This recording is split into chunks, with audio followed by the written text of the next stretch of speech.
I view things as I got time. I got time to be able to grow and mature, and be able to understand the ins and outs of the defenses and be able to get the good insight from the vets in the room. So I look at it as, a plus. And whenever, it's time for me to play. Shedeur Sanders rolled into Browns camp and instantly made the whole practice feel like a recess pickup game. NFL vets suddenly looked like they'd forgotten the playbook and were just trying to keep up. With that being said, I see some balls coming out of Shedeur Sanders at that camp, and I'm like, kind of looks like a guy. Yeah, I'm reading. He can sling it. Read the team. I see him, some of the veterans, how they talk to him, mic'd up, see what he's doing in the community. Yep. Talking about Njoku there? Njoku, Mike Nebb. Yeah, once you see, different little interactions and things like that, I know he has the talent. We'll see. It'll be a competition that usually brings the best out of guys, especially young guys. So I'm interested to see how that quarterback situation. Right after Shedeur Sanders tightened his cleats and the Browns settled in for what they figured was a routine camp day, the whole vibe tilted sideways. No blazing comet, no UFO touching down at midfield, just a swagger-charged quarterback striding in like he'd crashed the wrong league and thought, yeah, I'll stick around and run this show. The Browns had no clue what storm was rolling in. You'd expect an NFL team to do a quick scout, maybe pull up a highlight reel or two, but nope. They greeted Shedeur with a shrug, only to watch him seize the field on snap one and run the whole operation like a seasoned pro. First and foremost, he's been the best quarterback in camp. Now look, Joe Flacco ain't had many opportunities. There was a whole day I saw he didn't throw the ball at all. Here's my theory on the situation. They already know who's starting in the number 2 is. They already know. Joe Flacco and Shedeur Sanders is already locked up. You're missing the boat, people. You're missing the boat.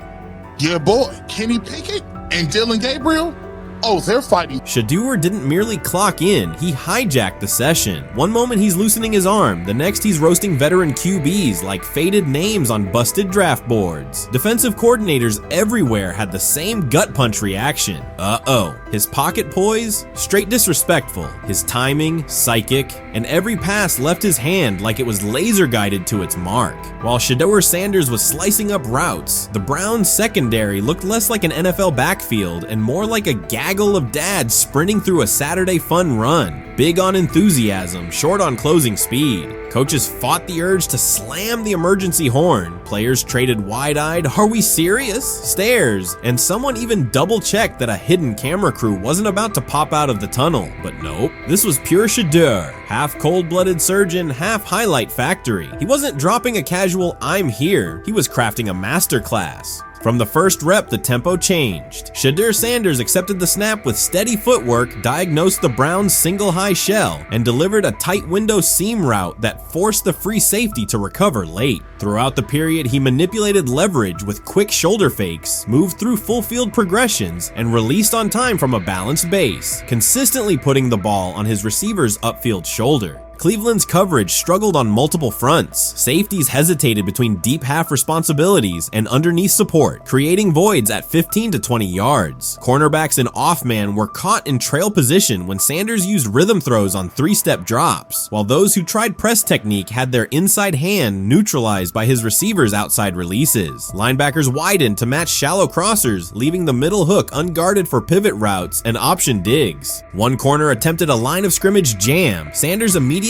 adjusted the route to a back shoulder fade, releasing the ball before the break and rendering the press ineffective. Over the session, he showcased pocket discipline, reclimbing to maintain throwing lanes rather than drifting, and finished with a series of anticipatory throws against cover 2 cloud, fitting vertical outs between the flat and deep half defenders. Sanders' combination of rapid post-snap processing, precise ball placement, and pocket efficiency exposed coverage mismatches at every level and highlighted communication gaps in the Browns secondary. By mid-session, the Browns defensive staff clearly recognized their calls were outmatched. Every adjustment, a roll to cover 6, a simulated pressure, a late rotate to 2 high, was neutralized once Shedeur Sanders confirmed the post-snap picture. Routes that had taken weeks to script were beaten by timing and location. Comeback set at 12 yards broke open before the corner's transition. Slot seam-outs dotted the void between the flat and deep half defender, and boundary receivers beat press with quick hand techniques, receiving distributing the ball before the trail man could recover. Sanders' command was methodical. He used cadence to freeze plug blitzes, re-ID'd the mic when linebackers sugared the A-gaps, and maintained a firm base so he could reset and fire without resetting his feet. His receivers benefited from that rhythm. Top of the stem, eyes back. Ball delivered on their upfield shoulder, allowing immediate transition to YAC. The Browns front tried a late stunt to compress the pocket. Sanders climbed 2 steps, re-spotted the shallow crosser, and delivered in stride, turning a potential sack into a 20-yard gain. What stood out most was how little ramp-up Sanders needed. From his first series, he processed full field concepts at tempo, cycling through progression reads without hitching. The poise under interior pressure, consistency in ball placement, and ability to manipulate zone defenders left the Browns' coordinated disguise packages ineffective and forced them into static coverage by the end of the period.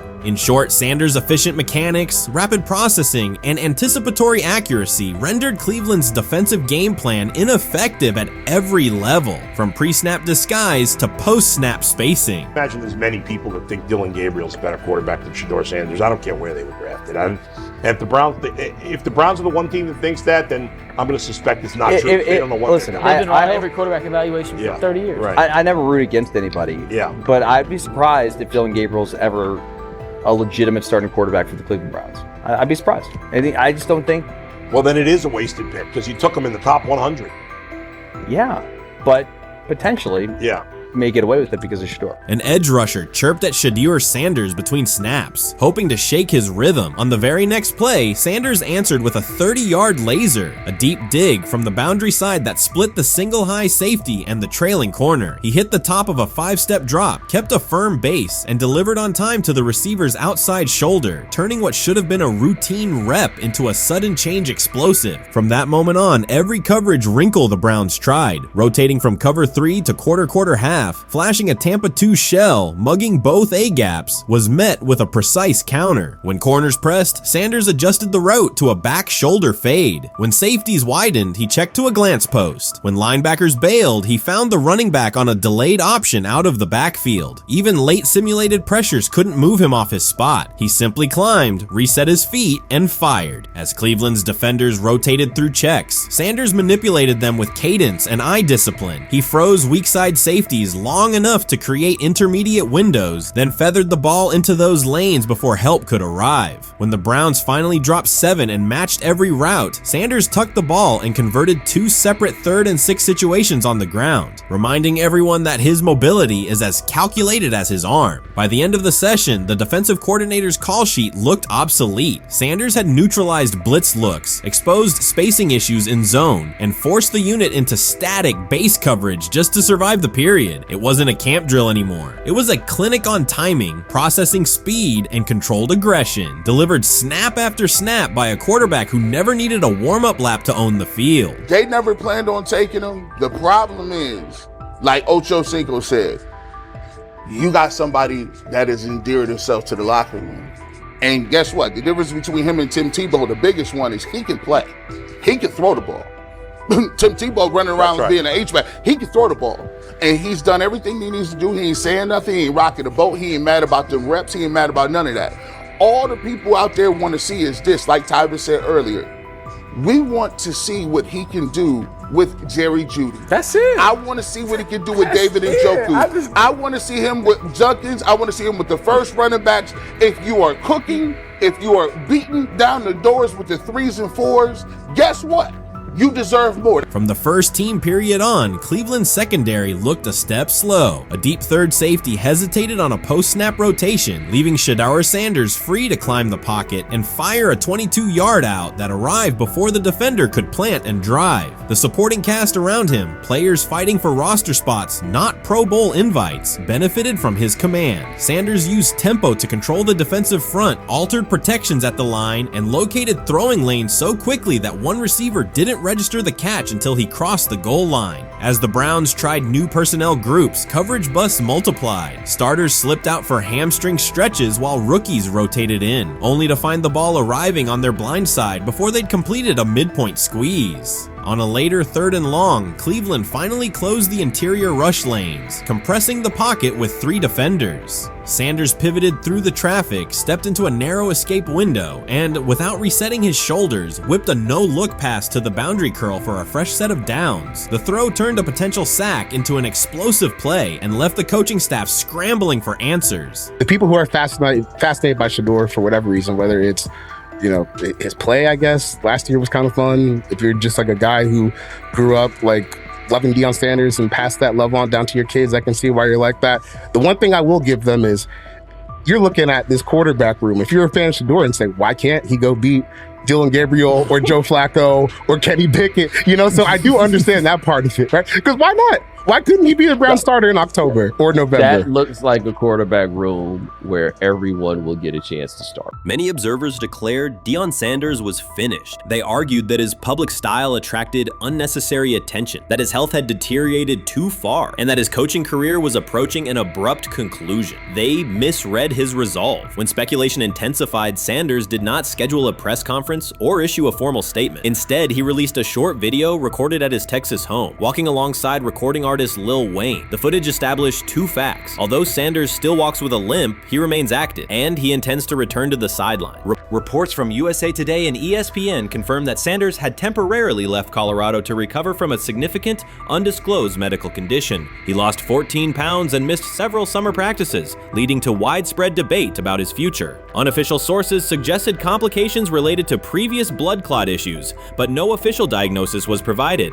Throughout Sanders' absence, numerous media outlets framed his situation in crisis language, frequently questioning whether he would coach again. By comparison, when coaches such as Lincoln Riley paused their duties for health or family reasons, coverage emphasized understanding and patience, an imbalance that reflects a common difference in how high-profile black coaches are treated. Sanders' silence was not a retreat, it was a period of recovery. During rehabilitation, he relied on family, faith, and trusted colleagues, yet stayed connected to his program through brief online updates. The video with Lil Wayne demonstrated that he retained strong support from influential friends, countering narratives that portrayed him as isolated or on the verge of retirement. The visual evidence showed that his setback is temporary, and that he remains determined to lead Colorado into the forthcoming season. Since accepting the Colorado position, Sanders has dramatically elevated the program's national standing. He first drew national attention to Jackson State and the broader HBCU football landscape, then moved to Boulder and transformed a 1-win team into a central storyline in college athletics. His approach, combining hip-hop culture, direct communication, and open expressions of faith, has challenged conventional expectations for head coach behavior. Each step forward has been met with heightened scrutiny. His time at Jackson State was labeled a publicity stunt, his departure for Colorado was framed as abandoning HBCU culture, and his social media presence has been cast as distraction from traditional coaching responsibility. Critics often magnify Sanders' missteps and question his motives, while comparable actions by other coaches receive neutral or sympathetic coverage. Showings of enthusiasm from Brett Favre and disciplinary intensity from Nick Saban are celebrated as competitive passion, yet Sanders' displays of confidence are frequently labeled arrogance. The discrepancy illustrates deeper biases rather than differences in performance. Sanders' success challenges entrenched expectations of how a college football leader should look, speak, and act, especially a black coach who refuses to downplay his identity.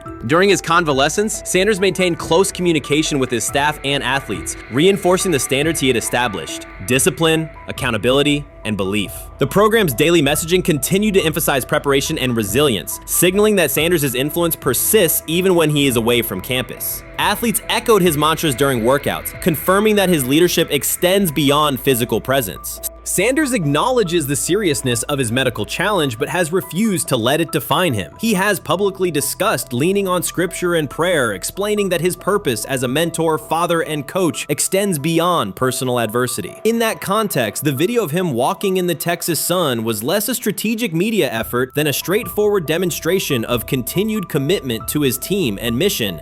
Colorado still requires Sanders' vision. Prior to his arrival, attendance was low, national media attention was minimal, and recruiting momentum had stalled. Sanders' leadership brought renewed energy, authentic identity, and higher standards of accountability. Players who previously lacked representation in college football leadership found a coach who shares, affirms, and elevates their cultural background. Sanders supplements conventional coaching priorities, scheme, fundamentals, and execution with empowerment initiatives that cultivate self-confidence and authenticity. As preseason camp approaches, Sanders intends to resume full involvement, even if medical recovery remains ongoing. His presence is expected to restore on-site leadership, stabilize the locker room, and direct media coverage toward on-field progress. For Sanders, the objective extends beyond compiling wins and includes completing a cultural transformation that expands how success and leadership are defined in modern college football. Those who predict his decline overlook the underlying traits, faith, perseverance, and purpose that have supported Sanders throughout his career. Doubts, rumors, and disproportionate scrutiny have followed him from playing days into coaching, and he has consistently responded with results. His current health setback is another obstacle, not a conclusion. The broader initiative he leads, centered on authenticity, opportunity, and high standards, continues. When Sanders returns to the sideline, it will mark the next stage of a movement he has guided from Jackson State to Boulder. The recent period of quiet has been strategic rather than passive. Instead of defending himself in daily briefings, Sanders focused on rehabilitation, remote program oversight, and family support. Each brief social media message reinforced a consistent theme: faith and preparation. He has articulated gratitude for medical professionals and has reiterated that his mission at Colorado is unfinished. His public references to scripture have been direct but measured, aligning with his long-standing practice of integrating faith into leadership. By walking through his ranch with Lil Wayne, Sanders signaled continuity. The clip underscored that influential supporters remain engaged, that Sanders' broader network values his vision, and that he remains capable of navigating physical challenges. The visible limp was not evidence of imminent retirement. Rather, it documented the reality of ongoing recovery and the resilience with which he approaches each obstacle. Colorado's athletic administration and football staff continue to affirm Sanders' program direction.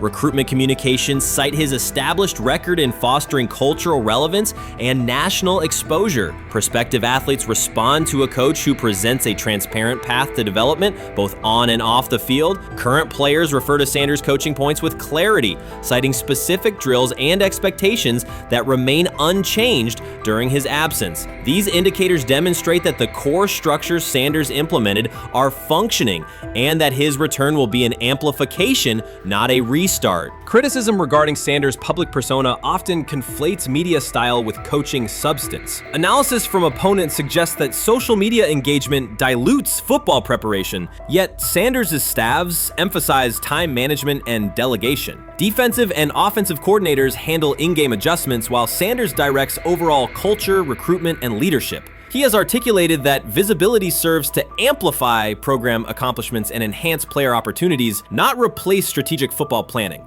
Some commentary has attempted to reframe Sanders' health issue as evidence that his coaching model is unsustainable. The argument ignores the documented health challenges faced by numerous coaches across levels of competition. For example, college coaches recovering from heart procedures or joint replacements have returned to successful seasons after appropriate medical clearance. Sanders' case follows a comparable trajectory. Medical complications require temporary separation, structured rehabilitation is prioritized, and a managed return is planned. Institutional medical protocols at Colorado dictate clearance requirements. Sanders will meet those before resuming full sideline duties. Colorado's players have expressed public confidence in Sanders' eventual return, citing regular virtual check-ins and continued accountability. Several athletes noted that positional meetings included recorded messages from Sanders reinforcing tactical goals and personal discipline. These details confirm that Sanders has remained actively engaged, albeit remotely, and that team culture remains aligned with his principles. Looking ahead, Colorado's schedule will attract national attention, both for on-field competitiveness and the storyline of Sanders' comeback. Analysts will evaluate how quickly he reestablishes day-to-day rhythm and whether his physical limitations influence practice oversight. Internal planning accommodates gradual escalation of responsibilities, with medical staff and strength and conditioning personnel contributing to phase reintegration.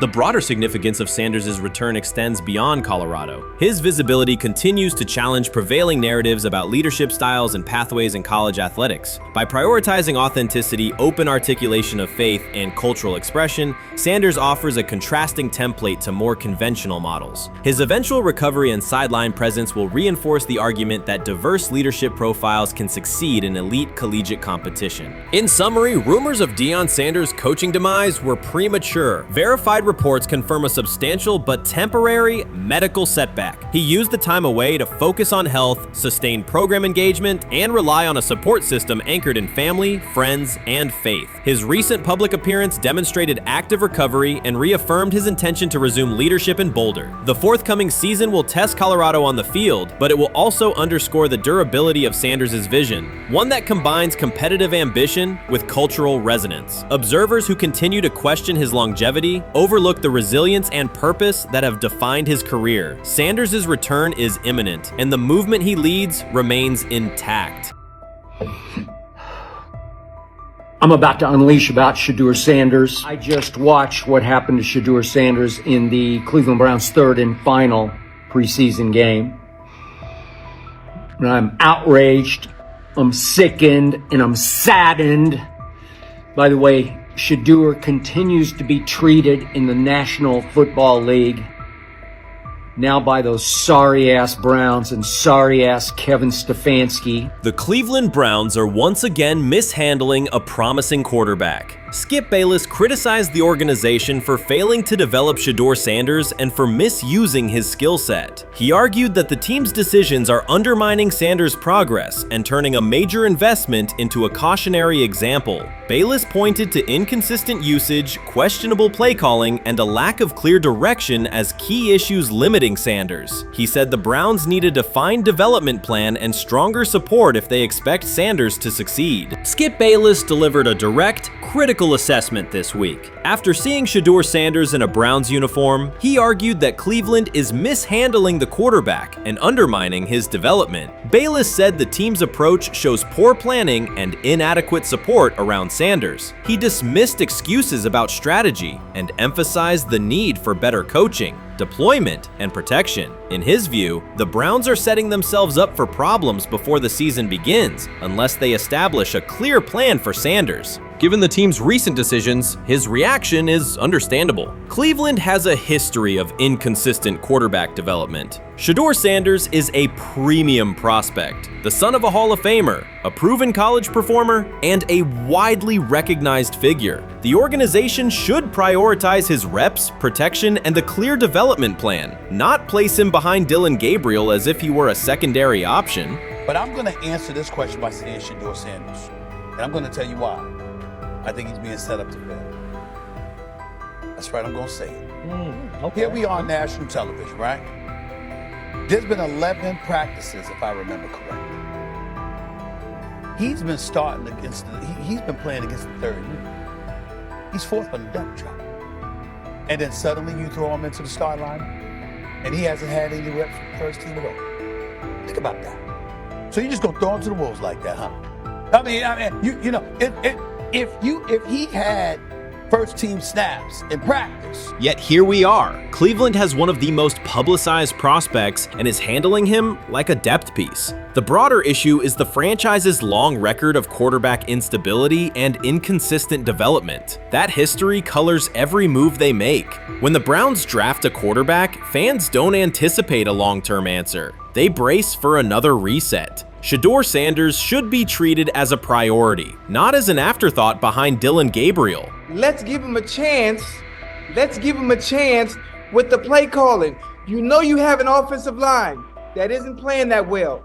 So what do? Why not just play the short game so he can get the ball out of his hands very fast to run a competent goddamn offense? Outside of that, Shedeur has to be better in understanding that the offensive line that you're working with right now is not adequate. Why not allow the players that are competing for a job, in this instance, Shedeur Sanders, to finish off the 2-minute drill? When Browns fans see another quarterback selected, they brace for another setback. The franchise's recent history, from Johnny Manziel's failed stint to the rocky handling of Baker Mayfield, reflects inconsistent development and short-term decision-making. Against that backdrop, Skip Bayless's reaction to Shedeur Sanders on Cleveland's roster was blunt. He argued the team is already mishandling a premium prospect by treating him as a secondary option instead of a centerpiece for the future. Bayless's position is straightforward. Sanders is not just a name, he brings proven college production, leadership traits, and significant visibility that can strengthen both the offense and the organization's broader profile. Burying him on the depth chart behind Dillon Gabriel signals a lack of a clear development plan and wastes early momentum. Instead, Bayless contends, Cleveland should establish a defined pathway. First-team practice reps, protection and personnel tailored to his strengths, deliberate play calling that accelerates processing, and measured in-game opportunities that build confidence and execution. In his view, the Browns need alignment from the front office to the coaching staff to prioritize Sanders' growth. Continuing to treat him like a depth piece risks repeating the same cycle that has undermined previous quarterbacks. Committing to a coherent plan gives Sanders and the franchise a realistic chance to convert potential into sustained performance. We've got news. Got news. About my Cleveland Browns. We've got an oblique problem. Obliques are big deals, especially when it's your quarterback. Now, he might be fourth on the depth chart, but he was number one in the preseason game last week, and he did a great job. 138 yards, 2 touchdowns. Shedeur Sanders has an oblique injury. That is not good. I do not like this. I hate this because I want to see more reps for Shedeur Sanders. Shedeur Sanders, a projected breakout this season, has been sidelined unexpectedly. The Browns coaching staff confirmed an oblique injury significant enough to keep him out of all activity. No reps, no drills, no warm-ups. Concerns are rising about how this may affect his momentum and force adjustments to the team's plan. The focus now is his recovery timeline, the impact on his development, and the next steps for the quarterback depth chart. Browns rookie quarterback Shedeur Sanders injured his oblique during practice today, putting his status in doubt for Saturday's preseason game against the Eagles. He's the latest quarterback on Cleveland's roster who has dealt with a health issue, joining fellow rookie Dillon Gabriel and Kenny Pickett.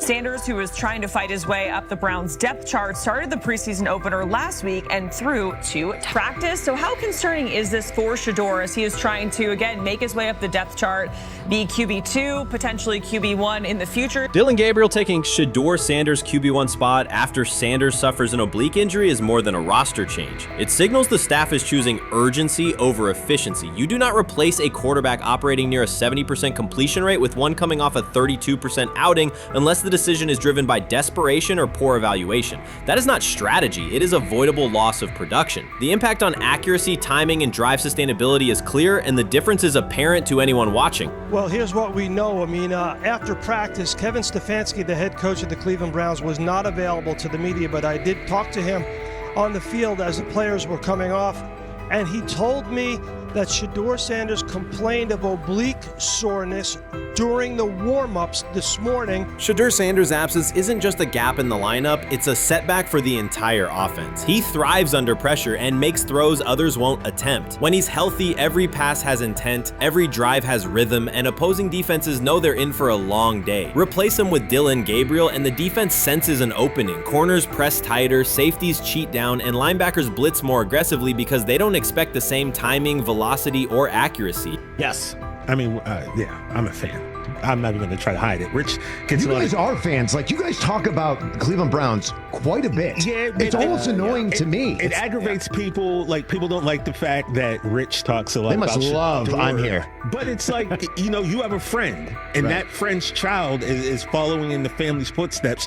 You want them to do well. I don't know why people have such an issue. I know Rich is supposed to be impartial, but it's kind of hard when you have that type of tie to it. But yeah, I'm rooting for Shedeur, man. And Dillon Gabriel's 32% completion rate isn't just poor, it's untenable at this level. A number that low needs no context. It means 2 misses for every completion. Weather, opponent, and play calls are secondary when efficiency is that limited. That output does not sustain drives or keep the full playbook viable, yet he is starting while Shedeur Sanders is sidelined. The contrast is clear. Sanders brings accuracy, timing, and command. Gabriel's recent performance reflects inconsistency and missed opportunities. Choosing Gabriel under these circumstances reduces offensive reliability and invites defensive pressure. It is a decision that sacrifices efficiency and field position. So it'll be interesting to see what happens with Dillon Gabriel, but to the Shedeur Sanders point, it is unfortunate because I thought he was gaining some momentum. I know the practice that they had before they left for Philly, Daniel Oyefusi reported that he actually took the most reps of all of the quarterbacks. And that was the first time that had happened. It was the first time that he had went ahead of Dillon Gabriel, practicing with the twos, etc. So, like, coming off that stout performance against the Carolina Panthers, he was gaining momentum. If this were a clean evaluation, there would be no debate. Shedeur Sanders is the clear choice. He's accurate, composed, and consistent with a track record of high-level production. Dillon Gabriel remains a question mark, and not the kind that stresses defense. He's the kind that makes coaches consider leaning on the run to limit risk and protect field position. The reality is that injuries create openings for players who haven't earned them. Gabriel has stepped into QB1 while Sanders is out, but that reflects circumstance, not superiority. We don't know the severity of this oblique injury and whether it will even keep him out of Saturday's game against the Eagles. As for moving up the depth chart, I'm the Browns preseason sideline reporter. I was there Friday night when he burst onto the stage and set the NFL world buzzing. And yes, his demeanor was tremendous. His poise was tremendous. He did the things that were asked of him. But at the end of the day, he wasn't actually asked to do all that much. The real concern is how this could attach to Shedeur Sanders' reputation. The NFL is unforgiving about availability. An oblique injury for a quarterback isn't minor. It affects mechanics, torque, and timing. Even with a strong return, the injury-prone label can linger. For the Cleveland Browns, or any team seeking stability under center, that perception is toxic. Teams don't want a player they fear won't make it through October. That's the risk. Talent doesn't always overcome league politics. Once questions about durability start, they rarely fade. They surface in contract terms, roster decisions, and sideline evaluations. So Shedeur Sanders is injured again? If you were following along on social media today for the Browns' first joint practice in Philadelphia against the Eagles, wow, you were in for a tumultuous ride. I mean, all the reporters, both Browns and Eagles reporters, were pretty much flabbergasted at the fact that Shedeur Sanders was taking 0 team reps during the day, and even Tyler Huntley was getting team reps instead of Shedeur. And then it came out, obviously, you know, everybody's speculating. There's people calling for Kevin's jobs, and before I go any further, I don't blame anybody, ever. Meanwhile, Dillon Gabriel's numbers should be sidelining him, not elevating him. A 32% completion rate isn't a dip, it's a warning sign that points to issues with field vision, timing, and receiver cohesion. That's the quarterback taking snaps while Shedeur Sanders is out. Put their work side by side and the gap is obvious. Sanders shows consistent placement, timing, and footwork that reflect high-level execution. Gabriel's recent output introduces variability that shrinks the call sheet and stalls drives. You can't claim the priority is winning while starting a quarterback who isn't reliably delivering routine completions. Fans recognize it, receivers lose confidence and tempo when targets are off, the offensive line's urgency fades when protection doesn't translate into productive throws, team belief in the quarterback is fragile, and once it erodes, a season can come apart quickly. We could be looking at, 3/4 of Snoop and maybe 1/4 of Dillon Gabriel. Not really exciting for the fans. Of course, it would be nice to see what Dillon looks like. Did spend third-round capital on him. If you're Dillon Gabriel and you're a rookie, you want to get healed. You want the reps. You want to take these reps. So what do you do to prepare yourself and get ready? Because, man, when rookies get injured, it's like these reps are so valuable. Yeah, sets them back a lot. We do have some video here. Mike Garafolo had some video of Jalen Hurts kind of helping Shedeur used his cart to get off the field here. Shedeur Sanders changes the entire equation. His presence under center keeps defenses honest, keeps teammates engaged, and expands the coaching staff's options. You can call vertical shots, open the playbook, and control the game's tempo. Dillon Gabriel limits that. With him, the playbook narrows, drives stall, and the defense ends up on the field too long trying to compensate. The Cleveland Browns are not in a position to gamble at quarterback. This is a franchise with a difficult history at the position. With Gabriel, the issues are visible from the stands. A 32% completion rate won't jump to 60% with a few extra reps. If anything, it will decline as defenses present looks they would not risk against Shedeur. And that's the core issue. Shedeur Sanders at 80% is still a better quarterback than Dillon Gabriel at his best. That isn't exaggeration, it's the numbers. If Sanders is a 70% passer when healthy, even a drop to 60% keeps him well ahead of where Gabriel is now. Yet the team is rolling with the quarterback who isn't delivering routine completions. Every week Sanders is out, his hold on QB1 loosens. That's the hard truth. The longer Gabriel stays in the role, the more coaches cite continuity and chemistry to cover what's happening on the field. Every throw and every drive has to be a statement, not just to win, but to erase any notion that Gabriel is a legitimate alternative. In the NFL, QB1 isn't handed back because you used to be the best option. You have to take it. Started off with some positive news for Shedeur, and then it kind of just went left real quick. Shedeur got the news early on that If Dylan Gabriel couldn't go, he would get his second straight start in the Saturday preseason game against the Philadelphia Eagles. And then he went on to injure his oblique. For the fans who don't know exactly what part of the body the oblique is at and what that injury is and how it can impact the quarterback, can you explain to them what is an oblique injury? It's like up in this area, right? Well, you can't see me, but like right up in here, you know, when you go to throw, like obviously that's all that. So the truth is straightforward. The Cleveland Browns, or any team in this situation, aren't going anywhere meaningful with Dylan Gabriel under center. You can frame it as progress and point to selective highlights, but reality will level it out, and by then the season is already slipping. Shedeur Sanders is the difference between a team with a path forward and a team playing out the schedule. He reads coverages, delivers on-time throws, and forces defenses to respect every level of the field. Gabriel turns the offense into guesswork. The NFL is built on results, and the results are clear. Gabriel's 32% completion rate functions as a warning sign. It doesn't need context, a clinic, or a film session to explain. It signals inefficiency that stalls drives and compresses the playbook. Yet he has been handed the role Shedeur established through precision, composure, and production. That decision undercuts the stated goal of winning. With Sanders, the offense retains structure, rhythm, and threat. With Gabriel, it narrows and exposes the defense to longer stretches on the field.